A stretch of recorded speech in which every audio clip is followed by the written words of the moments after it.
If you had to choose between keeping a job that feeds your children and standing up for yourself in front of a room full of strangers, what would you do? This woman found out the hard way. A waitress came back to the restaurant where she had been humiliated 2 years earlier. She expected nothing, but she found something at that table that changed everything. And the man who had destroyed her that night was already sitting there waiting. Only this time, he didn't recognize her. Welcome to today's story. Before we begin, please subscribe and like this video. We always love hearing where our viewers are from. Tell us in the comments. New York, Nairobi, maybe Kingston or Manchester. Say hello. Now listen, I'm going to tell you something that's going to make your blood boil. But stay with me, because this one has an ending that will make you feel something you haven't felt in a long time.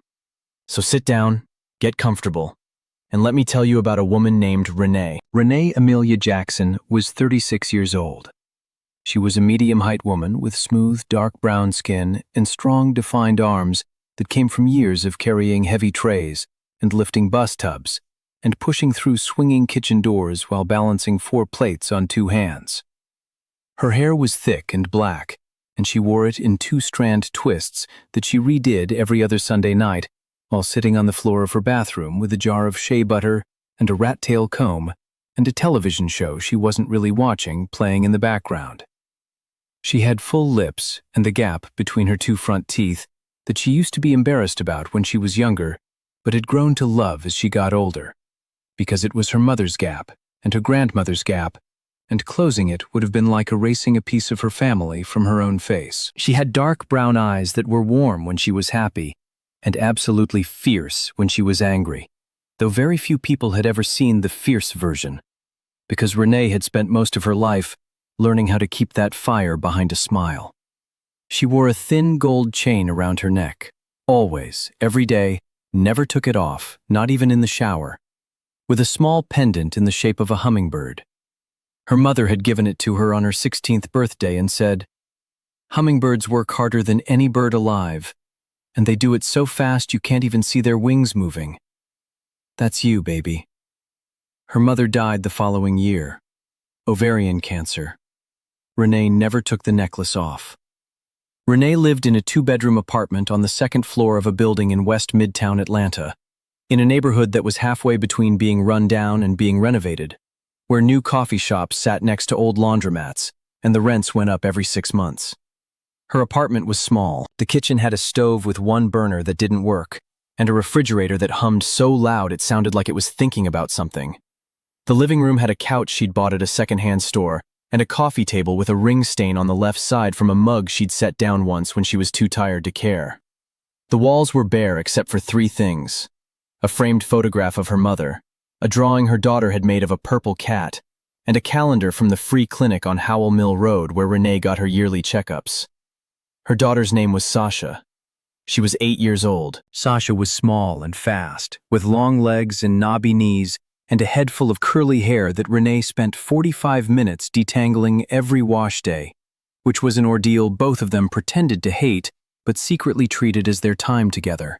Renee sitting on the couch with a spray bottle, Sasha between her knees on a pillow, both of them arguing about which conditioner smelled better, while a cartoon played on the old television. Sasha talked to everyone. Strangers at the bus stop, the mailman, the lady at the grocery store who weighed the produce. She would look at any adult and say, "Excuse me, I like your shoes." Or, "Did you know butterflies can taste with their feet?" She was the kind of child who made the world slightly lighter just by existing in it.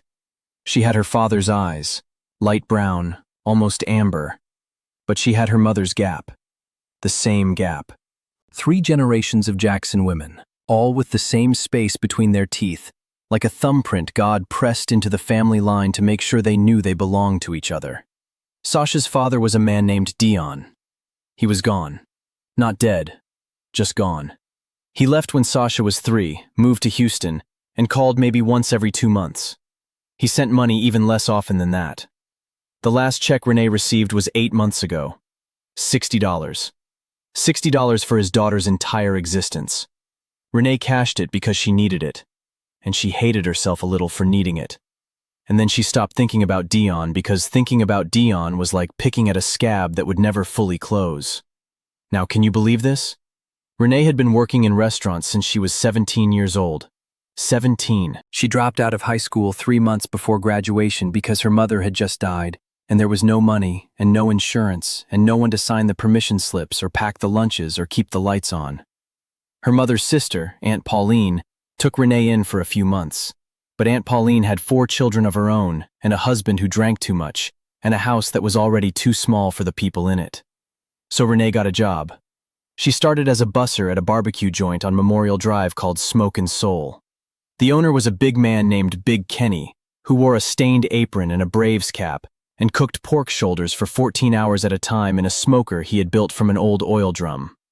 Renee cleared tables and refilled sweet tea and swept the floors and learned the rhythm of a kitchen. The controlled chaos of it, the heat and the speed, the way 20 things happened at once and you had to keep track of all of them or everything fell apart. She loved it. She loved the noise and the steam and the smell of smoke in her hair at the end of a shift. She loved the way food made people close their eyes and nod, the way a perfect plate could turn a stranger into someone who trusted you. Big Kenny saw something in Renee. He taught her how to plate food so it looked as good as it tasted. He taught her how to time a ticket so every dish on a table came out at the same moment. He taught her how to put a smile on and keep it on no matter what a customer said to her. "The smile is your armor," Big Kenny told her once, standing by the smoker in the parking lot after closing, both of them smelling like hickory and exhaustion. "You put it on, you do your job, and when you get home, you take it off and you're still you underneath. Don't ever let a customer take the real you. You hear me?" Renee heard him. She carried those words with her through 19 years and 11 restaurants. She moved up from busser to server by 19. She was fast and sharp, and she remembered everything. Table 6 wanted no onions. Table 12 had a shellfish allergy. The woman at table 4 was celebrating her birthday, but did not want the staff to sing. She could carry 4 plates on 2 arms and weave through a packed dining room without spilling a single drop. By 22, she was the lead server at a mid-range steakhouse in Decatur where she worked double shifts on Fridays and Saturdays and averaged $400 in tips on a good weekend. But the money was never steady. That is the thing about the restaurant industry that people who have never worked in it do not understand. One week you make $600 and you feel like you can breathe. The next week you make $180 because it rained on Saturday and nobody felt like going out, and the Monday lunch shift had 3 tables total. You can do everything right. Smile until your face aches. Hustle until your feet swell. Remember every allergy and every birthday and every wine preference. We fill glasses before they hit the halfway mark. Laugh at jokes that are not funny. Pretend a rude customer did not just ruin your whole night. And your income still depends on the mood and generosity of strangers. Some strangers are generous. Some strangers leave $3 on a $70 tab and walk out the door without looking back. It is a life built on uncertainty. And uncertainty is a hard foundation when you have a child who needs new shoes and a landlord who does not accept excuses. Renee had bounced between restaurants for 19 years. 11 different places. She had been fired twice. Once for being late 3 times in 1 month because the city changed her bus route without warning and she did not have a car. And once for telling a kitchen manager that he could not speak to her the way he had been speaking to her, which he reported to corporate as insubordination. She'd quit 4 other jobs because the hours were cut without notice or the tip pool was being skimmed by management who thought the servers would not notice, where the kitchen was run by someone who confused volume with authority and thought screaming at people was the same as leading them. Through all of it, 19 years, 11 restaurants, 2 firings, 4 quits, and thousands of shifts that blurred together like streetlights through a bus window at the end of a long night, Renee kept going. She kept her uniform clean and pressed. She kept her shoes polished until they shined. She kept that gold hummingbird resting against her collarbone. And she worked harder than any bird alive, so fast that you could not even see her wings moving, just like her mother said. 2 years ago, Renee was working at a restaurant called Lux, and that is where the story gets ugly. Lux was a high-end restaurant in Buckhead, the wealthy part of Atlanta. White tablecloths, crystal glasses, a wine list that was longer than most novels. The kind of place where a steak cost $78 and a salad cost $22, and people paid it without blinking because paying too much for food was how they proved they could afford to. The waitstaff wore black shirts, black pants, black aprons, and they moved through the dining room like shadows, visible only when needed, invisible the rest of the time. Renee got the job at Lux through a friend of a friend who knew the floor manager. She had never worked at a restaurant that fancy before. The first week, she was terrified. The menu was in French and English. The wine pairings required memorization. The silverware had to be placed at exact angles. But Renee was a fast learner. She always had been. Within a month, she had the menu down cold. She could pronounce every dish. She could describe every wine. She could read a table in 3 seconds. Who was the host? Who was being impressed? Who was the difficult one? Who would tip well? Who wouldn't tip at all? The money was good. Better than good. On a Saturday night, she could make $400, sometimes $5. She started saving. For the first time in her adult life, Renee had a small cushion in her bank account. Enough to breathe. Enough to think about things she had never had the luxury of thinking about, like maybe going back to school, or starting her own catering business, or moving Sasha to a better school district. But then came the night, October 14th, a Saturday. And what happened that night changed everything. The reservation was for 8 o'clock, party of 6. The name on the booking was Harrington. When Renee saw the name in the system, the hostess, a young woman named Talia, whistled through her teeth and said, "Good luck with that one." Renee asked what she meant. Talia leaned in and said, "Martin Harrington. He comes in once or twice a month. He's a real estate developer. Very rich, very loud, very mean. He tips well if he likes you. He'll destroy you if he doesn't. Last time he was here, he made a server cry so hard she had to leave the floor." Renee took a breath. She smoothed her black apron. She touched the hummingbird at her throat. "I can handle it," she said. She could not have handled what came next. Martin Harrington arrived at 8:15. He was 53 years old, tall, heavy-set, with a thick red face and thinning brown hair combed back from a broad forehead that was always slightly shiny, like it was permanently damp. He wore a dark blue suit that was clearly expensive, and a gold watch that he adjusted constantly, turning it on his wrist like a nervous habit. His voice was loud, not the kind of loud that fills a room with warmth, the kind that fills a room with pressure, the way a storm fills a sky before it breaks. He walked like he owned the restaurant. He didn't, but he walked like he did. He was with 5 other people, 2 other men in suits, business associates from the look of them, and 3 women who were dressed for an evening out in expensive dresses and careful makeup. Harrington was clearly the host, the big man, the one paying, the one everyone else deferred to. Renee greeted the table. She smiled. She introduced herself. She set down menus and poured still water into crystal glasses and began to describe the evening's specials with the practiced ease of a woman who had delivered this performance 1,000 times before. Her voice was clear and warm. She made eye contact with each guest as she spoke. She was professional. She was polished. She was good at this. Harrington cut her off, mid-sentence, while she was describing the preparation of the seared duck breast. He didn't look at her. He was looking at his phone. "We don't need the tour, sweetheart. Just bring us the wine list. The real one, not the one you give tourists." One of the men at the table chuckled. The woman next to him looked down at her hands. Renee paused for half a second. Her thumb found the hummingbird at her throat, just briefly, like touching a lucky coin. Then she nodded, said, "Of course, sir," and went to get the reserve wine list. She had learned a long time ago, Big Kenny had taught her this, that the first rude thing a customer says is a test. If you react, they push harder. If you stay calm, sometimes they soften. Sometimes they don't. But the calm is always yours to keep. Harrington did not soften. He ordered a bottle of Barolo that cost $350. Renee brought it to the table, presented the label, and opened it with steady hands, the way she had been trained, corkscrew in at a slight angle, pull slow and even, no pop, no splash. She poured a small taste into Harrington's glass.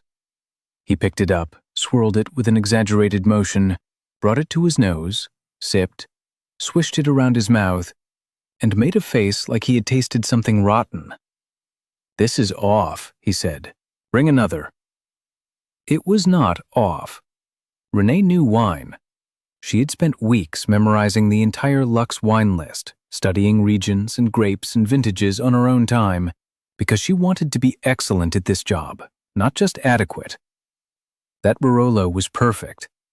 But she said, "I'm so sorry, sir. Let me bring you a fresh bottle right away." She brought a second bottle of the exact same wine, opened it with the same care, poured the same taste. Harrington sipped it and nodded. Better. It was the same wine. Renee knew it. Harrington probably knew it too. But the point was never about the wine. The point was about making Renee go back and try again. The point was control. The point was showing his guests and the entire dining room that he was the kind of man who sent things back. Because sending things back was how men like Harrington reminded the world that they were important. Throughout the dinner, Harrington found fault with everything Renee did. The bread basket arrived 2 minutes after the table was seated. Did you bake it from scratch? What took so long? The bread was warm, fresh from the kitchen. The water glasses were, according to Harrington, not full enough. They were filled to the restaurant's standard line, exactly where they were supposed to be. Renee refilled them. He complained that she had refilled them too soon. The salad had too much dressing. It was dressed exactly to the chef's specification. One of the steaks, Harrington's, was overcooked. The kitchen had prepared it to the exact doneness he had ordered, medium rare. When Renee offered to have it recooked, Harrington waved his hand and said, "Don't bother. You'll probably mess that up too." Each complaint, by itself, was small. A pinprick. Nothing that would leave a mark. But together, stacked one on top of another, across a 2-hour dinner, they added up to something cruel.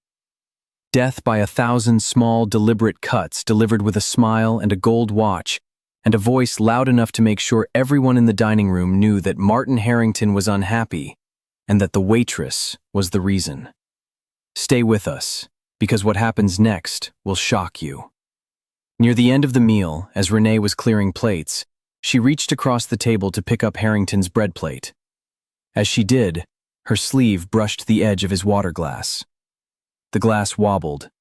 A tiny amount of water, maybe a tablespoon, splashed onto the white tablecloth next to Harrington's hand. Not on him.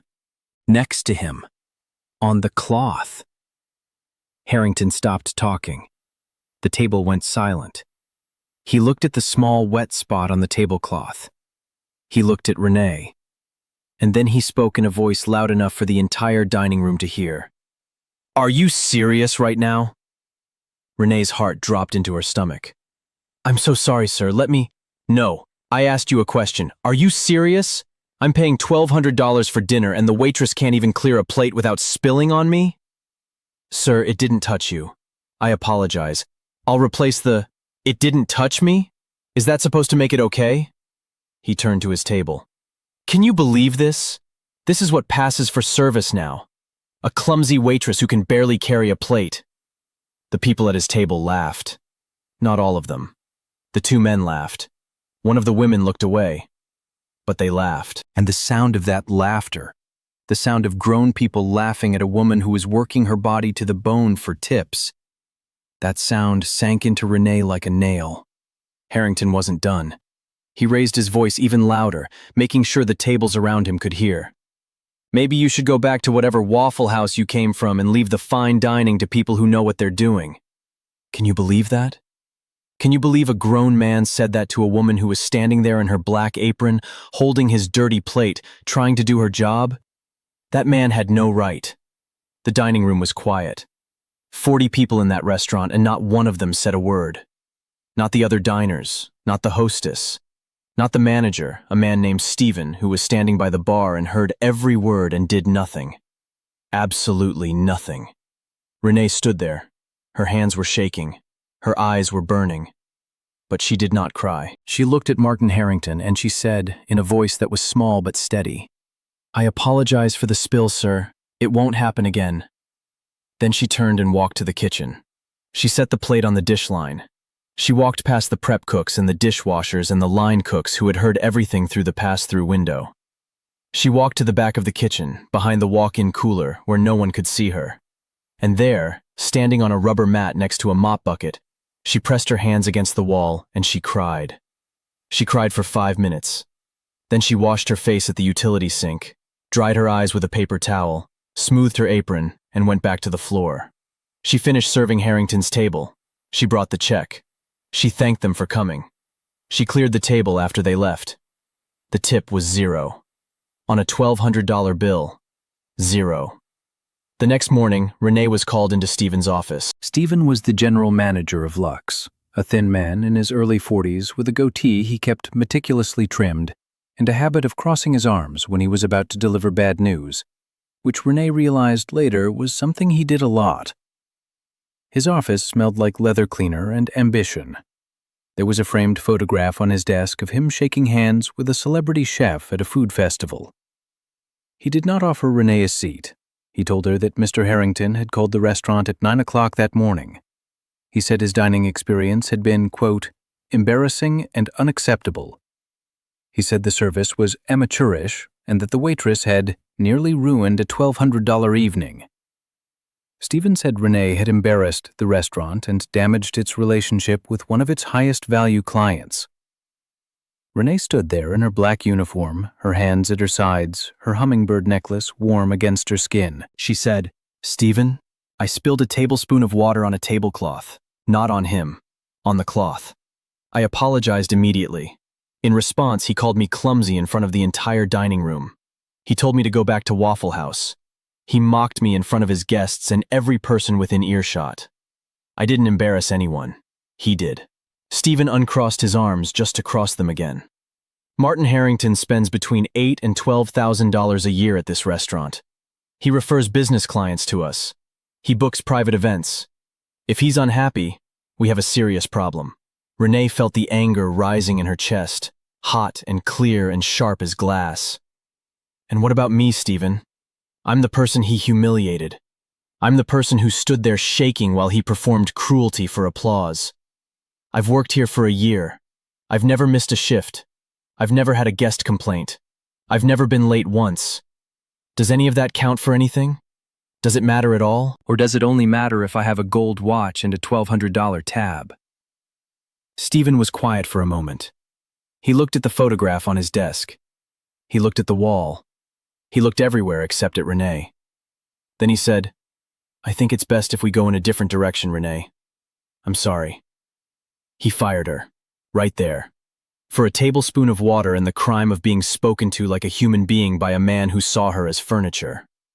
Renee walked out of Lux that morning through the service entrance, not the polished brass front doors. She stood on the sidewalk in Buckhead in the bright October sunshine with her purse over her shoulder and her black apron folded in her hand and the hummingbird pendant warm against her collarbone. She looked up and down the street at the expensive storefronts and the valets and the women carrying shopping bags and the men in tailored suits walking to brunch. And she thought about Sasha, about the rent, $890 due in 12 days, about the electric bill, about the groceries, about Dion's $60 that was already spent, about the $4,200 in savings that was about to start draining like water from a cracked cup. She was scared. She was angry. And she was done being the person that things happened to. But this story is far from over. What Renee did next is the part nobody expected. She went home that morning after being fired.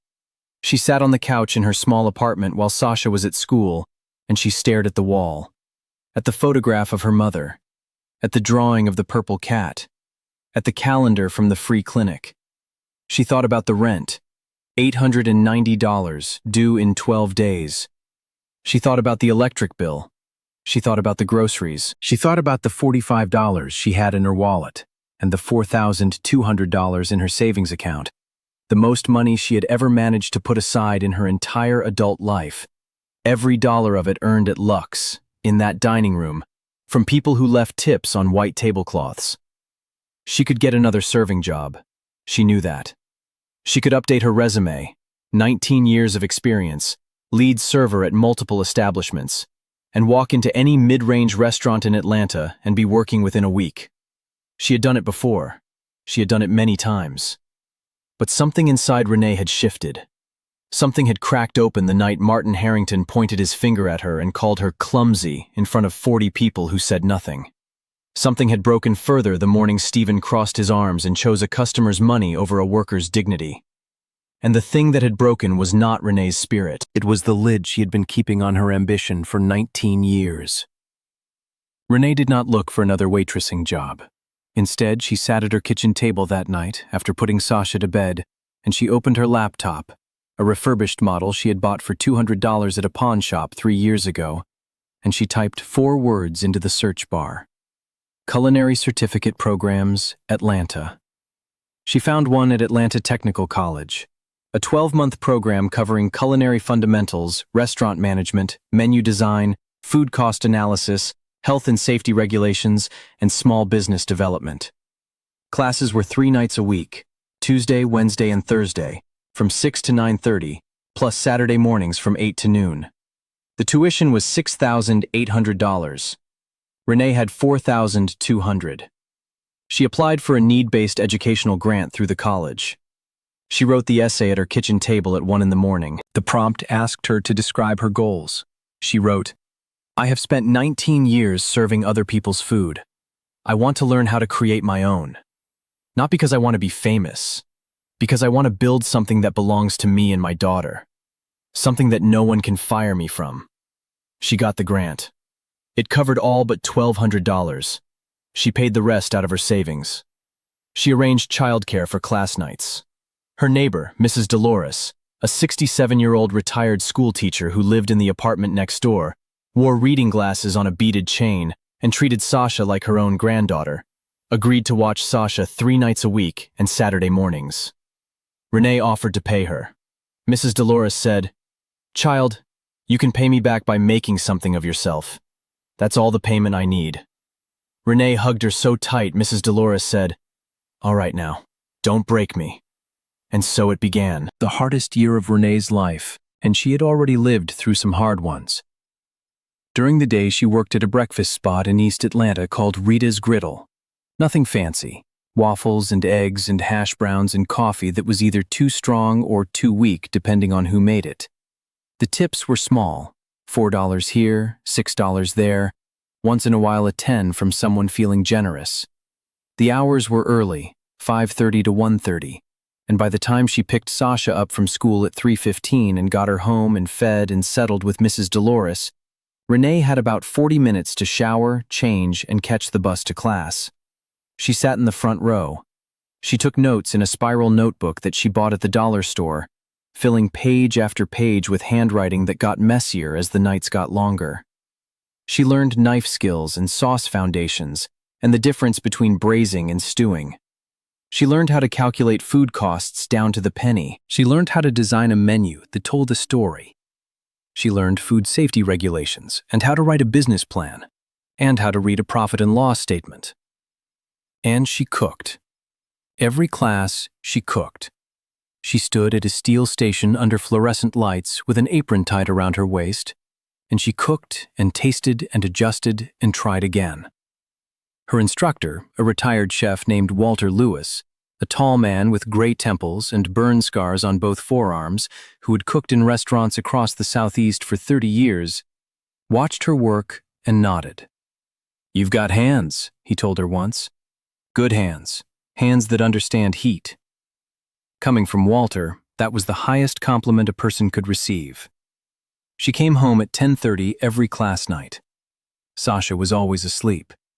Mrs. Dolores would be sitting on the couch watching a cooking show with the volume turned low. Renee would thank her, lock the door behind her, and sit on the couch with her textbook on restaurant management open on her lap and the apartment quiet around her.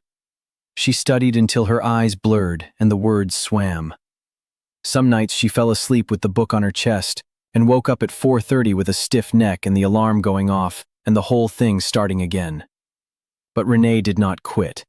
She had never quit anything that mattered. Her mother had not raised a quitter. Her grandmother had not raised a quitter. The hummingbird around her neck did not quit. It beat its wings 70 times per second and it never, not once, not ever, stopped flying. She graduated in 11 months, top of her class. Walter Lewis shook her hand on the last day and said, "Renee, you don't just cook food. You understand it. You understand what food means to people. That's rare. Don't you dare waste it." She didn't waste it. And what she did next was something nobody saw coming. Over the next year, Renee built a business from nothing. Not from connections, not from investors, not from family money. From nothing. From a laptop and a spiral notebook and $400 she had left in her savings after tuition, and a dream that refused to die no matter how many times people tried to step on it. She started a small catering company out of her apartment kitchen. She called it Hummingbird Kitchen. She designed the logo herself, sketching it on a napkin first, and then recreating it on her laptop using a free design program. A small gold hummingbird hovering above a plate. She printed business cards at the copy shop on Ponce de Leon Avenue. 200 cards for $14, and she handed them to everyone she met. The mailman, the lady at the bus stop, the parents at Sasha's school, Mrs. Dolores's entire church congregation. Her first catering job was a birthday party for Mrs. Dolores's granddaughter. 15 people in Mrs. Dolores's living room. Renee cooked jerk chicken with a Scotch bonnet marinade, rice and pigeon peas, tangy coleslaw, and sweet golden cornbread baked in a cast-iron skillet she had bought at a thrift store for $6. Every single person at that party cleaned their plate. Every single one asked for her card. 3 of them called her within a week to book events of their own. Word spread, the way it does in neighborhoods where people talk to each other over fences and at church and at the grocery store. Birthday parties turned into graduation dinners. Graduation dinners turned into church fellowship meals. Church meals turned into corporate lunches for small businesses who wanted something better than sandwich trays from a chain. Within 8 months, Renee was catering 2 or 3 events a week. She rented time in a licensed commercial kitchen at a food hall downtown, $400 a month for 12 hours of weekly access. She hired her first employee, a young woman named Tasha Mitchell, who had just finished culinary school and needed someone to give her a chance the same way Big Kenny had given Renee a chance 19 years ago. Tasha was 23, fast, hardworking, and she could dice an onion so fine it practically dissolved. She was also the only person besides Renee who understood that Hummingbird Kitchen was not just a business. It was proof. Proof that a woman who gets knocked down can get back up and build something beautiful with the same hands she used to carry someone else's dirty plates. By the end of the second year, Hummingbird Kitchen was bringing in enough revenue for Renee to quit Rita's Griddle for good. She moved Sasha to a better school. She bought a used catering van, white, 12 years old, a little dented on the right side, with the Hummingbird Kitchen logo painted on both panels by a friend's cousin who did custom vehicle art for $100 and a plate of jerk chicken. She opened a savings account for Sasha's education and put $50 in it every single week, the same way her mother used to set aside quarters in a coffee can on top of the refrigerator. And then came the night that brought the whole story full circle. Now, here is where the story takes a turn nobody expected. Renee received a booking request through her website. A private dinner party, 20 guests, fine dining menu, budget of $8,000. The event was at a private dining room inside a restaurant in Buckhead called Indigo, a new place that had opened in the space where Lux used to be. Lux had closed 6 months earlier. The location had been renovated, renamed, and reopened under new ownership. Renee almost turned it down. The address made her stomach clench. She knew that building. She knew that dining room. She knew the exact spot where she had stood while a man called her clumsy in front of 40 people. But the job was $8,000. That was more than she had earned in 2 months of catering. It would pay for Sasha's school clothes, the new tires her van needed, and 3 months of savings deposits. She said yes. The night of the event was a Saturday in October, almost exactly 2 years to the day since she had been humiliated at Lux. Renee arrived at Indigo 3 hours early with Tasha and a second helper, a young man named Jerome who had started working with her that summer. They unloaded the van, set up the kitchen, and began prepping. Renee had designed the menu herself. Pan-seared salmon with a citrus glaze, braised short ribs with root vegetables, a mixed green salad with honey vinaigrette, roasted garlic bread, and for dessert, a brown sugar pound cake with bourbon cream sauce. It was the kind of food her grandmother would have recognized, but presented the way a Michelin-starred chef would respect. At 7 o'clock, the guests began arriving. Renee stayed in the kitchen. That was the plan. She was the caterer, not the server. She would cook, plate, and send the food out. Tasha and Jerome would handle the dining room.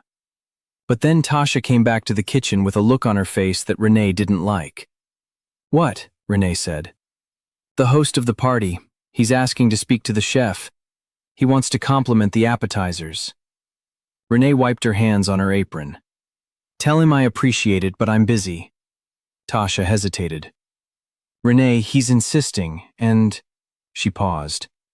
"You should probably see who it is." Renee walked to the kitchen pass-through and looked out into the dining room. Sitting at the head of the table, in a dark suit and a gold watch, with a glass of wine in his hand and that same thick, red face, was Martin Harrington. Renee's body went cold, then hot, then cold again. Her hands gripped the edge of the pass-through counter. The kitchen noise faded around her like someone had turned the volume down on the world. 2 years. 2 years since that man had humiliated her. 2 years since he'd called her clumsy and told her to go back to Waffle House. 2 years since he'd left zero on $1,200. 2 years since Stephen fired her for the crime of being insulted by a man with money. And now Martin Harrington was sitting in the same building, eating her food, asking to compliment her cooking. Renee closed her eyes. She pressed her fingers against the hummingbird pendant at her throat. She took 3 breaths, and then she walked out of the kitchen. She walked through the swinging door and into the private dining room. 20 people at a long table. Wine glasses and candlelight and the sound of soft conversation and silverware on porcelain. She walked to the head of the table, where Harrington was sitting with a cloth napkin tucked into his collar and her salmon on his plate. Harrington looked up. He smiled. He did not recognize her. Of course he didn't. She was wearing a white chef's coat now instead of a black apron. Her hair was different, and men like Harrington did not remember the faces of people they considered beneath them. They only remembered the feeling of power they got from pushing those people down. "You're the chef?" Harrington said. He gestured at his plate. "This salmon is outstanding. Best I've had in Atlanta. Where did you train?" Renee stood there. 20 people were looking at her, candlelight on her face, her mother's hummingbird at her throat. 2 years of work and pain and studying and saving and driving a dented van and waking up at 4 in the morning to prep food in a rented kitchen. All of it had led to this exact moment. She could have said nothing. She could have smiled and said thank you and walked back through the swinging door and plated the next course and let the evening continue as though nothing had happened. That would have been the safe choice, the professional choice, the choice that 19 years of restaurant work had trained her to make. But Renee Jackson was done being safe. She had been safe her whole life. She had smiled through insults and swallowed her pride and kept her voice low and her head down and her wings invisible. And where had safe gotten her? Fired for a tablespoon of water by a man who was afraid of a rich person's phone call. "Thank you, Mr. Harrington," she said. Her voice was steady and clear. "I'm glad you enjoyed it. The last time I served you food, you told me I was clumsy. You told me to go back to Waffle House. You humiliated me in front of 40 people, and you didn't leave a tip. And the next morning the restaurant fired me because you complained." The dining room went silent. Every person at that table stopped moving. Forks froze in midair. Glasses hovered above the tablecloth. 20 pairs of eyes moved from Renee to Harrington and back again. Harrington's smile was gone. His red face went redder. His jaw worked, but no sound came out. Renee continued.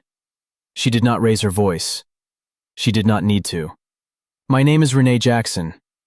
I was your waitress at Lux 2 years ago. You spilled a tiny bit of water on a tablecloth, and you treated me like I was nothing. You cost me my job. You cost me my income. You cost me the savings I had been building for my daughter. And you did it because you could. Because I was the help. Because nobody in that room, not the manager, not the other guests, not your friends, had the courage to tell you that what you were doing was wrong. Harrington's mouth opened. I don't remember. I know you don't, Renee said. That's the worst part. It was the worst night of my life. And for you, it was just a Tuesday. One of the women at the table, a woman in her 50s with silver hair and kind eyes, set her fork down and said, quietly but clearly, Martin, is this true? Harrington said nothing. His hand went to his gold watch and he turned it on his wrist, back and forth, back and forth. Renee straightened up. I'm not here for an apology, Mr. Harrington. I'm not here for revenge either. I'm here because I cooked this food. With my own hands. In my own company. A company I built from the ground up after you knocked me down. Hummingbird Kitchen. That's me. That's what I built out of the ashes of what you did to me. She paused. I just wanted you to know that. I wanted you to know that the woman you called clumsy, she's the reason your dinner was the best meal you've had in Atlanta. The woman with the silver hair started clapping. Slowly at first. Then another person joined. Then another. In 10 seconds, 18 of the 20 people at that table were applauding. Not Harrington. He sat there with his napkin in his collar and his hands flat on the table, and his face the color of a brick. Renee nodded. She turned and walked back to the kitchen.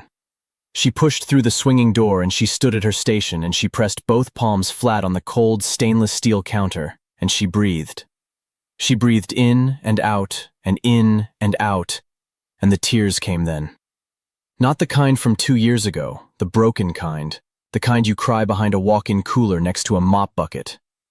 These were different. These were the kind of tears that come when something heavy that you've been carrying for a very long time finally falls off your shoulders and hits the ground. Tasha found her there.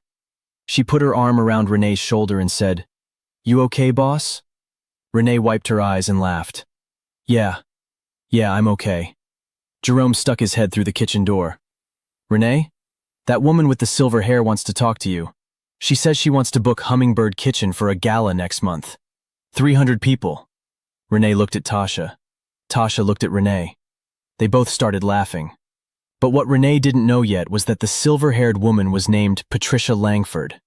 She was 61 years old, and she was the president of the Atlanta Hospitality Foundation, a nonprofit organization that supported culinary education, food equity programs, and small restaurant entrepreneurs across the city. Patricia had built the foundation 15 years ago after retiring from a career in hotel management, and she had helped fund over 40 small food businesses since then. She had a reputation for finding talent in unexpected places, food trucks and church basements and pop-up stalls at farmers markets. She had an eye for people who didn't just cook food but understood it, who grasped the fundamental truth that food is not nourishment alone, but communication. A plate of food says something. It says, I see you. It says, you are worth my time. It says, sit down. You are welcome here. Patricia had been watching Renee from the moment she walked out of that kitchen. Not because of the speech, though the speech had moved her deeply. Because of the food. She had tasted the salmon and the short ribs and the cornbread and the bourbon cream sauce, and she had set her fork down after the first bite of the pound cake and said to the person beside her, whoever cooked this understands something most chefs spend their whole careers trying to learn. This food doesn't show off. It invites you in. Patricia called Renee the following Monday. She told her about the foundation's annual gala, a fundraising dinner for 300 guests at a venue downtown, with donors and restaurateurs and food journalists and the mayor's office. She asked if Hummingbird Kitchen could handle it. Renee was quiet on the phone for 5 seconds. 300 people. She had never cooked for more than 60 at one time. Her entire operation was herself, Tasha, Jerome, and a rented kitchen with 4 burners and 2 ovens. "Yes," she said, "we can handle it." She had no idea how, but she had said the same thing 19 years ago when Big Kenny asked if she could bus 20 tables on a Saturday night by herself. She figured it out then. She would figure it out now. She hired 4 more people in 2 weeks. She rented additional kitchen space. She spent 6 days designing the menu, testing every dish in her apartment kitchen at midnight while Sasha slept, tasting and adjusting and writing notes in her spiral notebook until the pages were spotted with sauce and the handwriting was barely readable. She planned the timing down to the minute. She printed out the schedule and taped it to the wall of the kitchen like a battle plan. The gala was on a Saturday night in January. 300 guests in a ballroom with high ceilings and string lights and round tables set with white linens. Renee stood in the kitchen at 5 o'clock, 3 hours before service, with her team around her. Tasha, Jerome, and 4 new faces who were nervous and excited and looking at her for direction. She looked at each of them. "Listen," she said. "Tonight, 300 people are going to eat our food. Most of them don't know who we are. Most of them have never heard of Hummingbird Kitchen. So the food is going to speak for us. Every plate that leaves this kitchen is a sentence. Every bite is a word. And what we're saying is, we belong here. We earned this spot. And we're not going anywhere." The gala was a triumph. Every plate went out on time. The salmon was perfectly seared. The short ribs fell off the bone. The cornbread was golden and crumbly and tasted like someone's grandmother's kitchen. The bourbon cream sauce was so good that a food journalist from the Atlanta Journal-Constitution, a woman named Keisha Daniels, went back for seconds and then found Renee in the kitchen and said, "I need to write about you. When can we talk?" The article ran 3 weeks later. It was titled, "Hummingbird Kitchen: How One Woman Built an Empire from a Bowl of Soup and a Dream." It ran with a photograph of Renee in her white chef's coat standing in front of her catering van, one hand on the door, the hummingbird pendant at her throat, smiling that gap-toothed smile. 2 restaurant owners who attended the gala called Renee within days to discuss partnerships and private event bookings. A local business incubator offered her a reduced-rate lease on a commercial kitchen space, and Patricia Langford called again, this time with an offer. The foundation wanted to provide a small business grant to help Hummingbird Kitchen open its first permanent location. Within 6 months, Hummingbird Kitchen had a storefront. A real, permanent, brick-and-mortar location. A small space in the old 4th Ward neighborhood on a block between a barbershop and a flower shop, with a big front window and a counter and 12 seats and a kitchen in the back that was small but clean and bright and hers. Renee painted the walls a soft, warm yellow, the color of cornbread batter, and she hung the sign outside with her own hands. A hand-painted gold hummingbird on a dark green background. On opening day, she stood on the sidewalk at 6 in the morning before a single customer arrived, and she looked up at that sign. Her sign. Her name. Her hummingbird. And she cried, standing right there on the sidewalk. Not the broken kind of crying she had done behind the walk-in cooler at Lux 2 years ago. The full kind. The kind that overflows because what you are feeling is too big for your body to hold. She hired 8 full-time employees. She paid every one of them a living wage, $18 an hour to start, with raises at 6 months and 12 months. She provided health insurance because she knew what it felt like to have a sick child and no doctor who would see you without cash up front. She created a training program for young people from neighborhoods like hers who loved food but didn't have the money or the connections to break into the industry. She called it the Wings Program. Because hummingbirds are tiny, their wings look too small to carry them. But those wings beat 70 times per second, and they fly in every direction, including backward. Renee liked that. She liked the idea that going backward was still flying as long as you kept moving. She partnered with Mrs. Dolores's church, Greater Calvary AME, to provide free hot meals to elderly residents in the neighborhood every Thursday afternoon. 25 plates a week, delivered by Jerome in the catering van, each one packed with care in a container with a small hummingbird sticker on the lid and the words, "Made with love." Sasha came to the restaurant every day after school. She sat in the back booth and did her homework and ate whatever Renee had cooked that day, and sometimes helped Jerome fold napkins. She knew every employee by name. She knew every dish on the menu. She knew the story of Lux and Martin Harrington because Renee had told her, not with anger but with honesty, the way you tell a child about a storm you survived so they'll know what to do when their own storms come. One afternoon, a man walked into Hummingbird Kitchen during the lunch rush. He was wearing a plain jacket and he stood near the door looking uncomfortable, like he wasn't sure he was welcome. Renee didn't recognize him at first. Then she did. It was Stephen, the general manager from Lux, the man who had fired her. He looked older, thinner. His goatee was gone. He walked up to the counter and said, "Renee, I don't know if you remember me." "I remember you, Stephen." He nodded slowly. "I came to say something I should have said 2 years ago. I'm sorry. What I did was wrong. You deserved better, and I failed you because I was afraid of losing a customer. That's not a good enough reason. It was never a good enough reason." Renee looked at him for a long moment. She could have told him to leave. She could have told him his apology was too late. She could have reminded him of the 5 minutes she spent crying behind the walk-in cooler while he stood at the bar and said nothing. But Renee had learned something in 2 years of building a business from scratch. She had learned that holding on to anger is like carrying a heavy tray with nothing on it. It tires you out and serves no one. "Thank you for saying that," she said. "It doesn't undo it, but it matters that you came." Stephen nodded again. He ordered lunch. He ate it at a corner table. He left a tip that was larger than the bill. And when he walked out, he stopped at the door and looked back at the sign with the gold hummingbird, and he shook his head slowly, like a man looking at something he couldn't quite believe. That evening, after the restaurant closed, Renee was wiping down the counter. She still did it herself, every night, even though she had a staff now, because she believed that a boss who won't clean her own restaurant has forgotten where she came from. Sasha was sitting in the back booth finishing a math worksheet. "Mama," Sasha said, looking up. "Yeah, baby. You know what my teacher asked us today? She asked what our parents do for a job. And some kids said their parents are doctors and lawyers and stuff. And when it was my turn, I said my mama is a chef. And then I said, but she's not just a chef.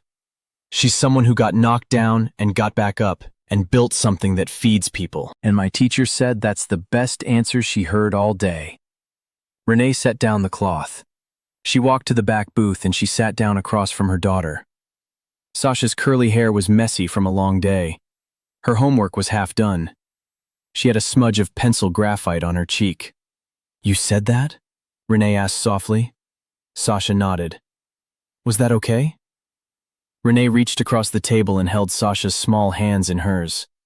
The same hands that detangled hair and walked nervous dogs and drew purple cats, and would someday, Renee was sure of it, hold something beautiful and important in this world. "Baby," Renee said, "that is the most okay thing anyone has ever said about me." Sasha smiled. That gap-toothed smile.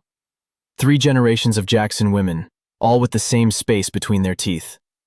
Renee smiled back. Same gap, same fire, same wings beating 70 times per second. Still flying. I hope this story stays with you for a while. Please like, share, and subscribe. Tell us in the comments what you would have done differently. We love reading your thoughts. Until next time.